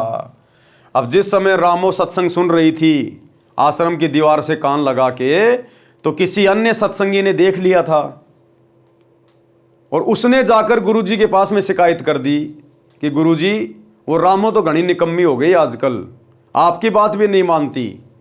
और गुरुजी सारा दिन यहाँ बैठ के सत्संग सुन रही थी, अब गई है कपड़े धोने, मैंने देखा दौड़ के गई है, अब कब धोएगी, कब सूखेंगे गुरुजी। तो किसी सेवादार ने रामो की शिकायत गुरुजी से कर दी थी। आश्रम में किसी सेवादार ने रामो को आश्रम के बाहर बैठे सत्संग सुनते देर तक देखा था। उसने गुरुजी को बताया कि आज आपके कपड़े गीले ही रहेंगे, क्योंकि रामो तो सत्संग समापन तक बाहर दीवार के कान लगाकर सत्संग सुन रही थी, अभी गई है कपड़े धोने। इतने में रामो ने आश्रम में प्रवेश किया और कपड़े गुरुजी के पास रखकर फूट फूट कर रोने लगी। संत जी ने कपड़े छुए तो पूर्ण रूप से सूखे थे। रामो से रोने का कारण पूछा तो बताया कि गुरुजी, आपने दुखी होकर स्वयं कपड़े धोए, मेरे से गलती हो गई। मैंने ऐसे ऐसे सोचा था कि कुछ देर सत्संग सुनकर कपड़े धोऊंगी, परंतु ध्यान नहीं रहा। गुरुजी बोले कि बेटी, परमात्मा कबीर जी रामो बनकर कपड़े धोए हैं, यानी हमेशा ये परमात्मा अपने आप को छुपाता है। संत रूप में जब भी आते हैं अपने आप को छुपाते हैं। उस समय थे सतगुरु रूप में कबीर जी, लेकिन क्या कहा कि सतगुरु कबीर जी मेरे रूप में आकर तेरे कपड़े धो के गए हैं। गुरुजी बोले कि बेटी, परमात्मा कबीर जी रामो बनकर कपड़े धो गए हैं। जो बच्चा गऊ की नजर में यूं साईं को संत, भगतों के पीछे फिरे भगत वत्सल भगवंत। शब्दार्थ, जैसे गाय अपने बच्चे के ऊपर एक टक नजर रखती है कि कोई पशु पक्षी या मनुष्य मेरे बच्चे को मार ना दे, इसी प्रकार परमात्मा यानी सतगुरु अपने भगत के ऊपर दृष्टि रखता है। जैसे गाय का बच्चा खेलता कूदता किसी और दौड़ जाता है तो गाय भी उसके पीछे पीछे उसकी सुरक्षा के लिए दौड़ती है। इसी प्रकार परमात्मा जो भक्तों का हितकारी है अपने भक्तों के पीछे पीछे फिरता है, उनकी सुरक्षा के लिए साथ रहता है। परमात्मा ने अब्राहिम सुल्तान आदम को नरक से निकालने के लिए बांदी रूप स्त्री बनकर शरीर पर कोरड़े खाए थे। बेटी, दुखी ना हो, तेरा उद्देश्य गलत नहीं था। परमात्मा तो सच्ची लगन व भाव के भूखे हैं। रामो शांत हुई, सत्संग से रामो बस गई, मोक्ष भी मिला। कबीर सतगुरु शरण में आने से आई टले बला। वो रामो बहन समय पर सतगुरु की शरण में आ गई तो उसके परिवार पर जो भयंकर विपदा आनी थी, जो आपत्ति आनी थी, वो टल गई। सतगुरु शरण में आने से आई टले बला। जय भाग्य में सूली लिखी हो, उसके बेटे के भाग्य में वो सूली टूटना लिखा था, वो कांटे में टल जा, यानी थोड़ी बहुत आपत्ति में वो मामला टल जाएगा। समर्थ कबीर परमेश्वर के कृपा पात्र सच्चे गुरु सतगुरु से दीक्षा लेने वाले भगत या भगतमती की परमात्मा रक्षा करता है। यदि पूर्व जन्म के पाप के कारण साधक को मौत की सजा सूली यंत्र के द्वारा मिलनी भाग्य में लिखी हो, जो अत्यधिक पीड़ादायक होती है, तो परमात्मा उस साधक के उस मृत्यु दंड को समाप्त करके कुछ छोटा मोटा दंड जैसे पैर में कांटा लगना देकर टाल देता है। भयंकर दंड को नामात्र के दंड में बदल देता है, जो बहुत बड़ी बला यानी परेशानी थी। तो इस प्रकार से रामो बहन का उद्धार हुआ, उसके परिवार का कल्याण हुआ। परमात्मा ने उस परिवार के कर्म संस्कार को बदल दिया, चेंज कर दिया। किस कारण से? केवल सतगुरु के सत्संग सुनकर उनकी शरण ग्रहण करने के कारण है। तो इसी प्रकार भाई और बहनों, अब ये तो कलयुग चल रहा है, घोर कलयुग है। इंसान के जितने भी पुण्य थे उसने पहले के युगों में समाप्त कर दिए। अब इंसान के पाप कर्म बचे हुए हैं ज़्यादातर, और पाप कर्मों से आपत्तियाँ आती हैं, परेशानियाँ आती हैं। इसीलिए तो दुनिया भर के एक्सीडेंट, दुनिया भर की बीमारियां, हार्ट अटैक से मौत, ये हमारे पाप कर्म हैं। और आने वाला जो युग परिवर्तन का समय है 2028 पूर्व निर्धारित है, उस युग परिवर्तन के आसपास के समय में तो दुनिया भयंकर आपत्ति के दौर से गुजरेगी।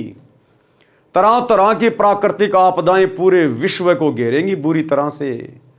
कहीं बाढ़ आएगी, कहीं भूकंप आएगा, कहीं अकाल पड़ेगा, कहीं सूखा पड़ेगा, कहीं अतिवृष्टि हो रही है, कहीं ओलावृष्टि हो रही है, कहीं युद्ध हो रहा है, कहीं महायुद्ध हो रहा है, कहीं महामारियां आ रही हैं। तो पूरा विश्व त्राहिमाम करेगा। ये भविष्यवाणियां पहले से हो चुकी है। और वैसे भी परमात्मा कहते हैं कि जब इस पृथ्वी के ऊपर उग्र परिस्थितियां हो जाती हैं, उस समय परमात्मा सतगुरु रूप में आके प्रकट होता है यहां पर। तो आने वाले समय में जो जो लोग, जो जो परिवार आज थोड़े बहुत सुख को प्राप्त करके संतों की शरण से दूर हैं, कोई छोटी मोटी नौकरी लगा हुआ है, कोई अधिकारी है, कोई मंत्री है, कोई राजा है, उन्हें लगता है कि हमें संतों की आवश्यकता नहीं है, हमारे घर में ठाठ बाट है। 1 सेकंड लगेगी, ये ठाठ बाट साइड में होते 1 सेकंड में। बड़े बड़े लोग, बड़े बड़े पैसे वाले, बड़े बड़े मंत्री, प्रधानमंत्री हेलीकॉप्टर में मर जाते हैं, एरोप्लेन उनका क्रैश हो जाता है। 1 सेकंड में सब कुछ चला गया जिनके पास में सब कुछ था। तो भाई और बहनों, आने वाले समय में इसी प्रकार से आपत्तियां आएंगी। उस समय आपकी वो नौकरी, आपका वो मंत्री, वो प्रधानमंत्री, वो सेनाएं आपका बचाव नहीं करेंगी। बचाव करेगी भक्ति, और वो भी सच्चे सतगुरु की शरण में आकर की गई भक्ति। इसलिए आप लोगों को पहले ही चेताया जा रहा है इन कथाओं के माध्यम से, इन पुस्तकों के माध्यम से। ये संदेशा सतगुरु रामपाल जी भगवान आप लोगों तक पहुंचा रहे हैं कि समय रहते और सतगुरु के सत्संग वचन सुनकर उनकी शरण ग्रहण कर लीजिए, अन्यथा आने वाला युग परिवर्तन का समय बहुत विनाशकारी है। उस समय फिर तुम्हारी कोई रक्षा, किसी प्रकार का कोई बचाव नहीं होगा। परिवार के परिवार तबाह होंगे, परिवार के परिवार। तो रामो बहर की कथा से शिक्षा लेनी चाहिए। और अति शीघ्र मोबाइल सबकी जेब में है, मोबाइल जेब से निकालकर यूट्यूब पर जाकर सर्च करें सृष्टि रचना सतगुरु रामपाल जी भगवान, और ज्ञान सुनना ग्रहण करें और अति शीघ्र शरण में आ जाएं। आगे हमें परमेश्वर एक और कथा सुना रहे हैं, चोर कभी धनी नहीं होता। लोग सोचते हैं कि हम चोरी करके धनी हो जाएंगे। जैसे आजकल दुनिया भर के फ्रॉड बेचारे भोले भाले व्यक्तियों के साथ में हो रहे हैं, जिनको साइबर फ्रॉड कहते हैं। बेचारों को गुमराह करके उनके खाते से पैसे वगैरह निकाल लेते हैं, या कोई रिश्वत लेता है, कोई मिलावट करता है, कोई चोरी करता है और सोचता है इसी प्रकार से हम धनी हो जाएंगे। ये तो आप और हमारी जीव सोच है, बहुत छोटी सोच है। हम धन से धनी नहीं हो सकते चोरी करके, उल्टे काम करके। हम पाप कर्मों के धनी हो सकते हैं, पाप की मालगाड़ी भर सकते हैं हम। और चलो तुमने किसी के साथ में ठगी कर ली, चोरी कर ली, मिलावट करके तुमने पैसे भी कमा लिए, वो पैसे तुम्हारे साथ में नहीं जाएंगे। अंत समय में तुम्हारा शरीर भी साथ नहीं जाएगा। वो पैसे कमाने में तुमने जितने पाप किए हैं वो तुम्हारे साथ में जाएंगे। वो पैसा तुम्हारा यही रह जाएगा, खाया खर्चा जाएगा। और अगर चोरी करने से सेठ बना जाता हो तो भाई मेहनत कौन करेगा?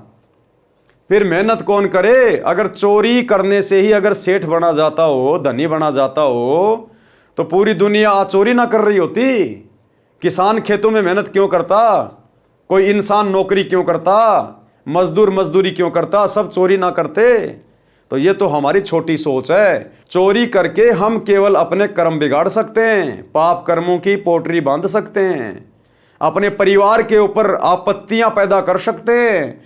क्योंकि जिस घर में चोरी का पैसा आता है, जिस घर में रिश्वत का पैसा आता है, उस परिवार के सदस्यों को जहर देने की जरूरत नहीं है। वो चोरी, ठगी, रिश्वत का पैसा एक दिन उस परिवार के लिए जहर का काम करेगा। कोई एक्सीडेंट में मरेगा, कोई बीमारी में मरेगा, कोई हार्ट अटैक से मरेगा, कोई लड़ाई झगड़े में मरेगा।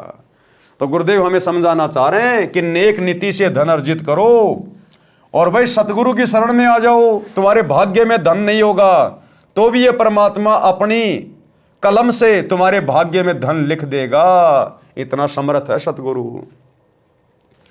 कबीर परमेश्वर जी अपने विधान अनुसार एक नगर के बाहर जंगल में आश्रम बनाकर रहते थे। यानी ये कबीर परमात्मा सतगुरु रामपाल जी भगवान चारों युगों में ये भिन्न भिन्न रूप धारण करके, वेश धारण करके हम आत्माओं को अपनी शरण में लेकर हमारी बैटरी चार्ज करते रहते हैं। हमें इस भक्ति युग तक लाने के लिए परमात्मा असंख्य रूप बनाकर जगह जगह लीलाएं करते हैं। कहीं पर आश्रम बनाकर 10 साल रह जाते हैं, कहीं 20 साल रह जाते हैं, अचानक से कहीं चले जाते हैं, किसी को पता ही नहीं चलता। तो ऐसे ही एक नगर के पास में छोटा सा आश्रम बनाकर कबीर परमात्मा एक संत वेश में रहा करते थे। कुछ दिन आश्रम में रहते थे, सत्संग करते थे, फिर भ्रमण के लिए निकल जाते थे। उनका एक जाट किसान शिष्य था जो कुछ ही महीने से शिष्य बना था। किसान निर्धन था, उसके पास एक बैल था, उसी से किसी अन्य किसान के साथ मेलजोल करके खेती करता था। 2 दिन अन्य का बैल स्वयं लेकर दोनों बैलों से हल चलाता था। फिर 2 दिन दूसरा किसान उसका बैल लेकर अपने बैल के साथ जोड़कर हल जोतता था। किसान अपने कच्चे मकान के आंगन में बैल को बांधता था। एक रात्रि में चोर ने उस किसान के बैल को चुरा लिया। सतगुरु का वो गरीब भगत जिसके पास केवल एक ही बैल था और जब खेती करने का समय आता था किसी और का बैल उधार लेकर अपनी खेती करता था। एक दिन एक चोर आया और रात्रि में उस भगत के उस बैल को चुरा के ले गया। किसान ने देखा कि बैल चोरी हो गया तो सुबह वह आश्रम में गया, गुरुदेव जी से अपना दुख साझा किया। गुरुदेव जी ने कहा कि बेटा विश्वास रख परमात्मा पर, दान धर्म भक्ति करता रहे, आपको परमात्मा 2 बैल देगा। चोर चुरा कर ले गया है, वह पाप का भागी बना है। परमेश्वर की कृपा से बारिश अच्छी हुई, किसान भगत की फसल चौगुनी हुई, 4 गुना ज्यादा फसल हुई, क्योंकि सतगुरु ने आशीर्वाद जो दे दिया था। साध वचन पलटे नहीं चाहे पलट जाए ब्रह्मांड, साधु बोले सहज स्वभाव, साधु का बोलिया मिथ्या न जाए। तो गुरुदेव के आशीर्वाद से बढ़िया फसल हुई, बढ़िया बारिश हुई और 4 गुना ज्यादा फसल हुई। किसान भगत की फसल चौगुनी हुई। भगत किसान ने 2 बैल मोल लिए और उनको अच्छी खुराक खिलाई। बैल यानी सांडों जैसे ताकतवर हो गए। गांव में उसके बैलों की चर्चा होती थी। 1 साल के बाद वही चोर उसी क्षेत्र में चोरी करने आया। अब जो चोर था, अब उसने उस बैल को चुरा लिया और बैल को उसने औने पौने दामों पे बेच दिया। यानी 5,000 का बैल था तो 2,500-3 हज़ार में बेच दिया और थोड़े बहुत दिन तो उसने अपना परिवार चलाया। अब कितने दिन चोरी के पैसों से परिवार चलेगा? साल भर के बाद में जब पैसे खत्म हुए तो फिर से वो चोरी करने के लिए निकला और उसी गांव की तरफ आ गया। 1 वर्ष पश्चात वही चोर उसी क्षेत्र में चोरी करने आया। कहीं दांव नहीं लगा। उसने विचार किया कि जिसका बैल चुराया था उसके घर देखता हूं, हो सकता है कोई और बैल ले आया हो। देखा तो 2 बैल खागड़ू जैसे बंधे थे। चोर ने दोनों चुरा लिए। किसान जागा तो बैल चोरी हो चुके थे। गुरुजी से बताया तो गुरुजी ने कहा कि बेटा तेरे घर 4 बैल देगा भगवान। चोर कभी सेठ नहीं हो सकता, पाप इकट्ठे करता है। रजा परमात्मा की, आशीर्वाद गुरुदेव का, बारिश ने किसानों की मौज कर दी।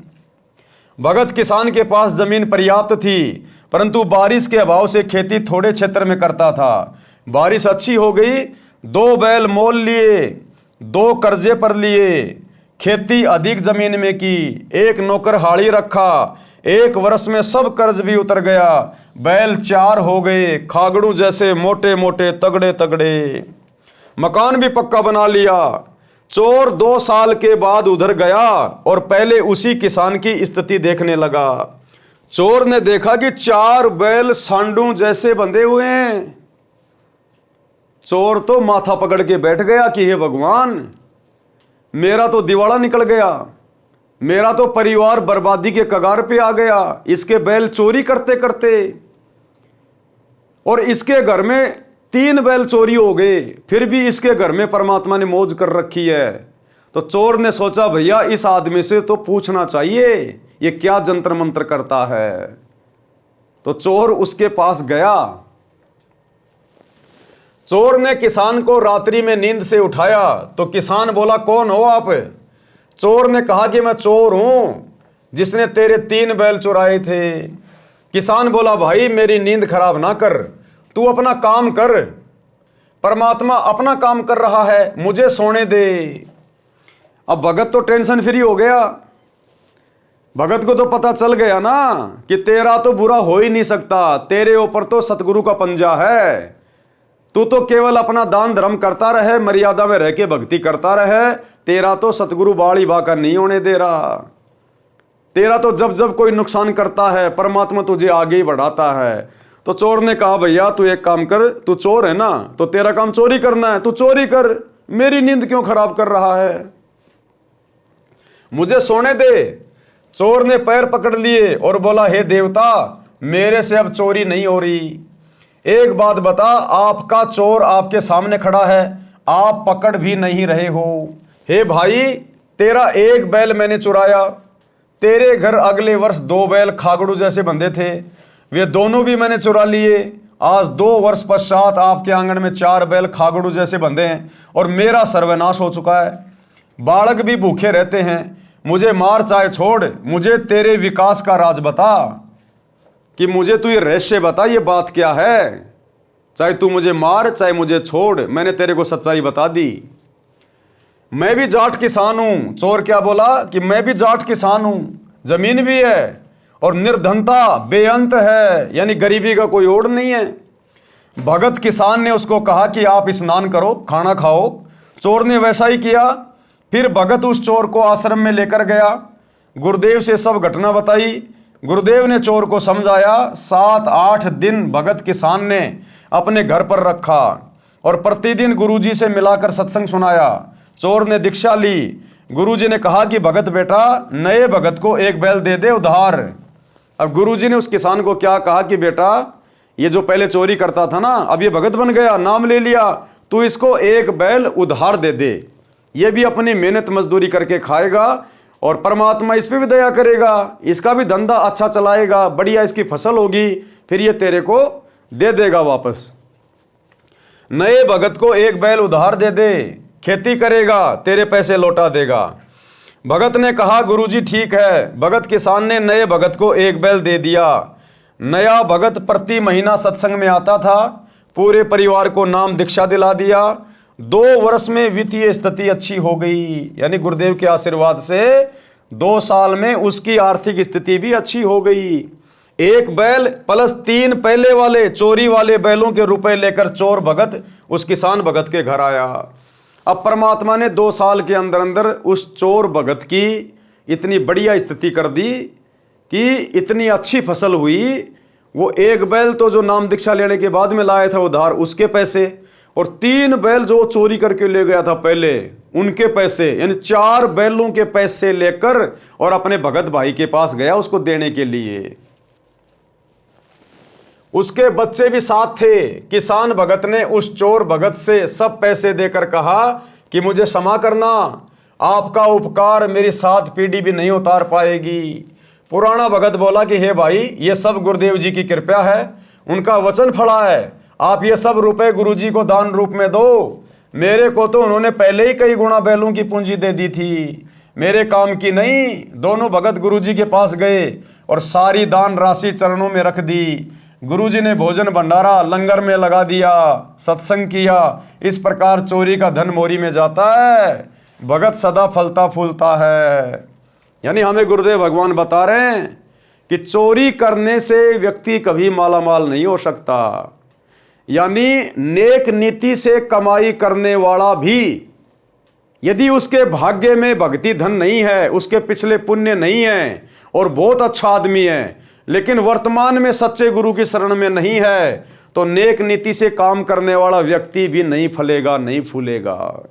क्योंकि भाई और बहनों, जो व्यक्ति आज जिस भी स्थिति में है, चाहे कोई राजा बना है, कोई मंत्री बना है, कोई उद्योगपति है, कोई सेठ है, कोई भिखारी है, उसके पिछले मनुष्य जन्म के पाप और पुण्य के आधार से आज वो व्यक्ति इस स्थिति में है।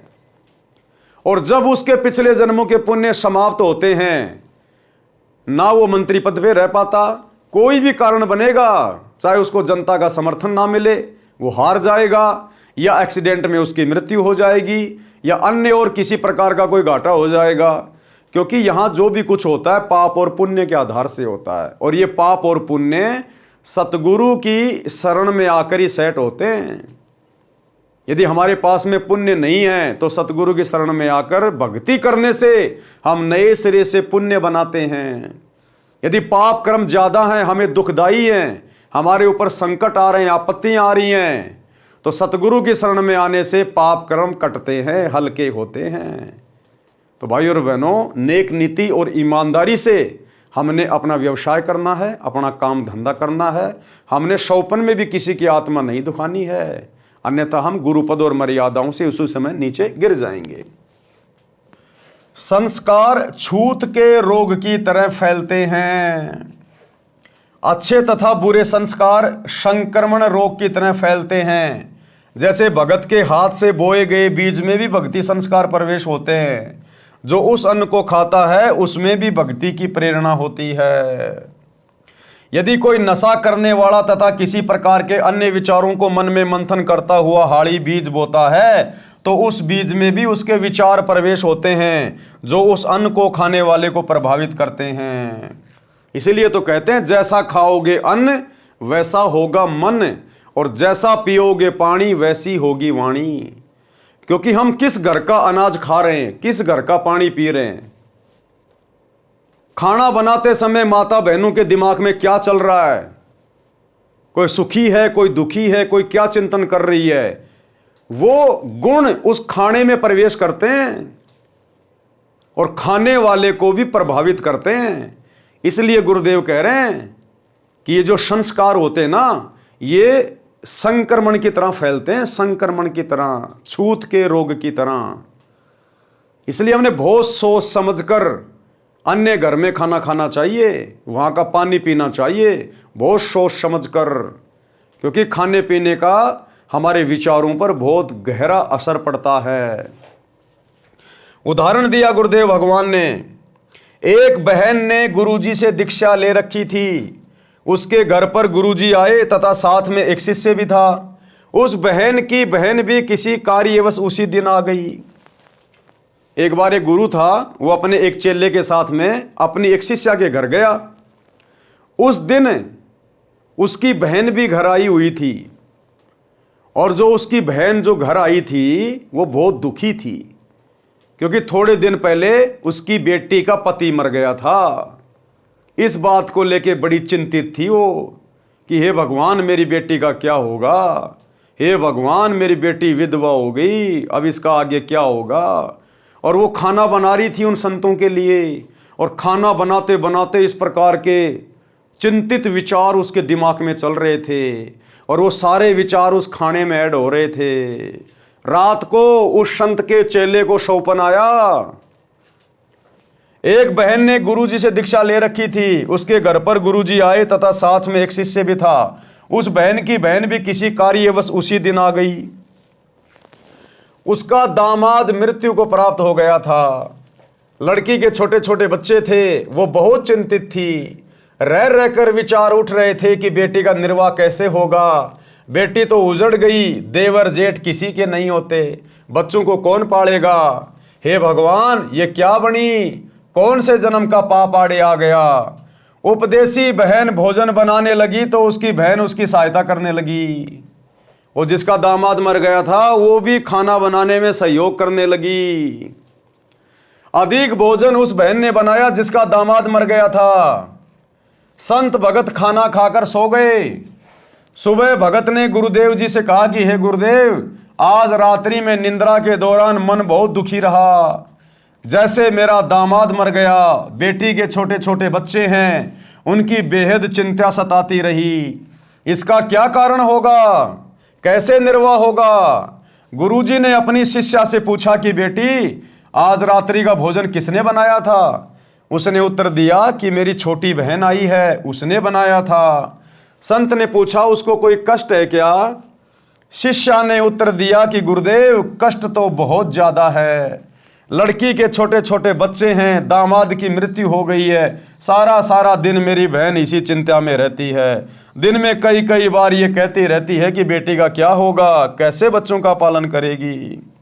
गुरु जी ने शिष्य को बताया कि उस बेटी के विचार भोजन में प्रविष्ट हुए और खाने वाले को प्रभावित किया। मेरे को भी यही परेशानी सारी रात रही थी। वो गुरुजी बोला कि बेटा मेरे को भी पूरी रात सौपन में इसी प्रकार के कष्ट हो रहे थे।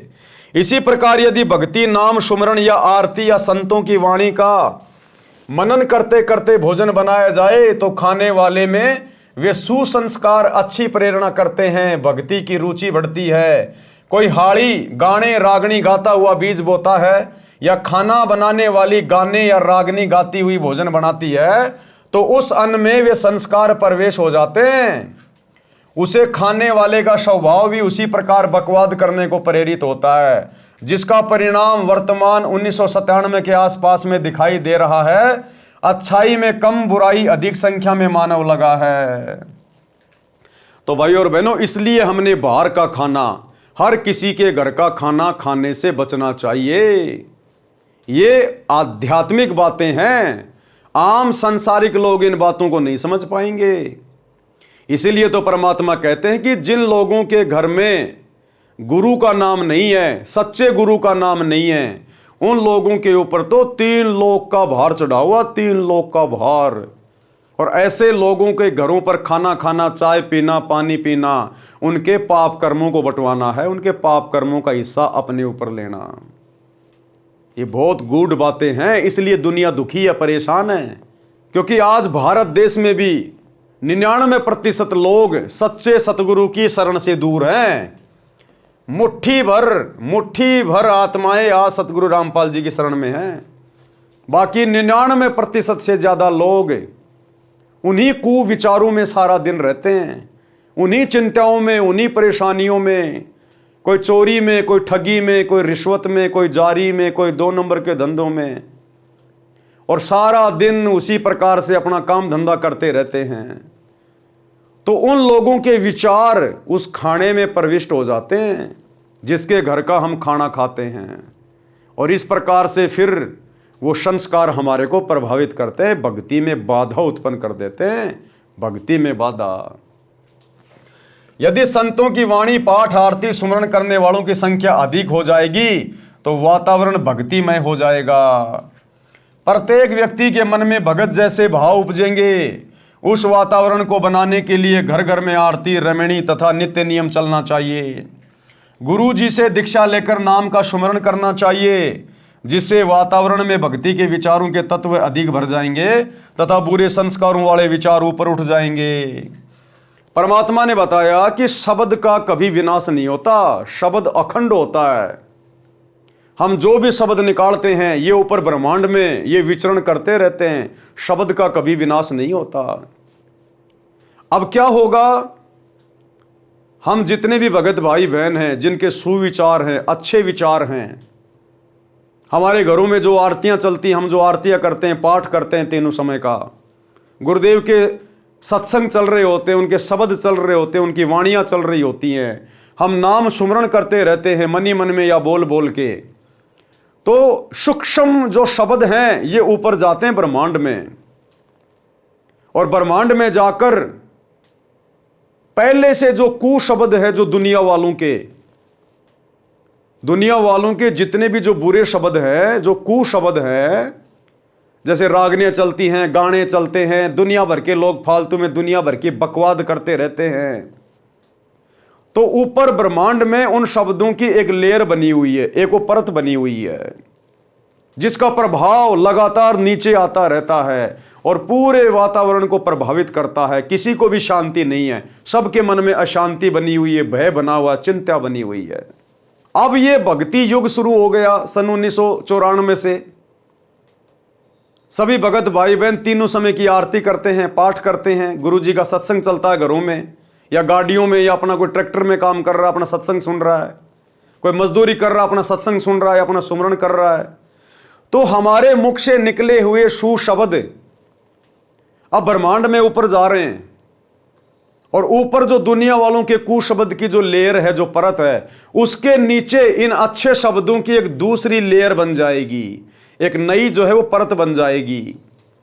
और नई परत बनने से ऊपर वाले शब्दों का प्रभाव नीचे आएगा नहीं, और नीचे आप और हमारे शब्द हैं, तो हमारे शब्दों का प्रभाव नीचे आएगा, तो इस प्रकार से पूरे विश्व का माहौल चेंज होगा। इसलिए गुरुदेव कहते हैं, कथा करो करतार की, सुनो कथा करतार, आन कथा सुनिए नहीं कहे कबीर विचार।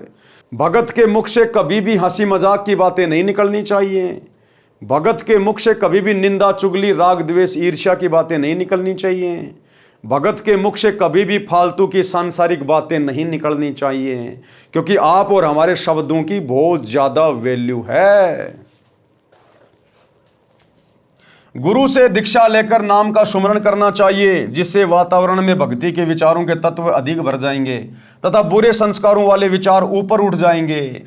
भक्ति संस्कार ऑक्सीजन जानो तथा बुरे विचार कार्बन डाइऑक्साइड समझो।